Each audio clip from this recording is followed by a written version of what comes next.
ಮಗ,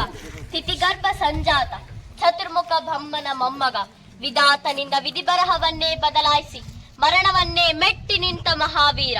ಅದಿತಿಯ ಮಕ್ಕಳ ಅಟ್ಟಹಾಸವನ್ನು ಸುಟ್ಟು ಆ ಆದಿತ್ಯನ ಅಟ್ಟಹಾಸವನ್ನು ಮಟ್ಟ ಹಾಕಿದ ಸಾಹಸಿ,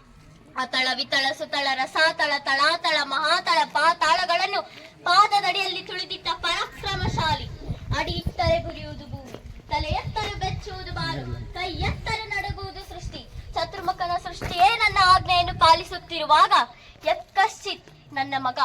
ನಾ ಜನ್ಮ ಕೊಟ್ಟ ಮಗ, ನನ್ನ ವಂಶವನ್ನೇ ಬೆಳಗಬೇಕಾದ ನನ್ನ ಕುಮಾರ, ನನ್ನ ಆಶಾ ಜ್ಯೋತಿಯಿಂದ ಇಂದು ನನ್ನ ಮನಸ್ಸಿಗೆ ನೆಮ್ಮದಿ ಇಲ್ಲವೆಂದರೆ ಛೀ,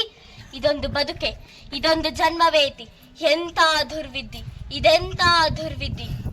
ನಾನೇ ಸರ್ವಶಕ್ತನೆಂದುಕೊಂಡರೆ ಅದಾವ ಶಕ್ತಿ ನನ್ನ ಎದುರಾಗಿ ನಿಂತು ಕಾಡುತ್ತಿದೆ, ಅದಾವ ಶಕ್ತಿ ನನ್ನ ಪುತ್ರನನ್ನೇ ಶತ್ರುವನ್ನಾಗಿ ಮಾಡಿದೆ, ಅದಾವ ಶಕ್ತಿ ನನ್ನ ಮುಖ ಭಗ್ನ ಮಾಡಿ ತಲೆ ಬಗ್ಗಿಸುವಂತೆ ಮಾಡಿದೆ.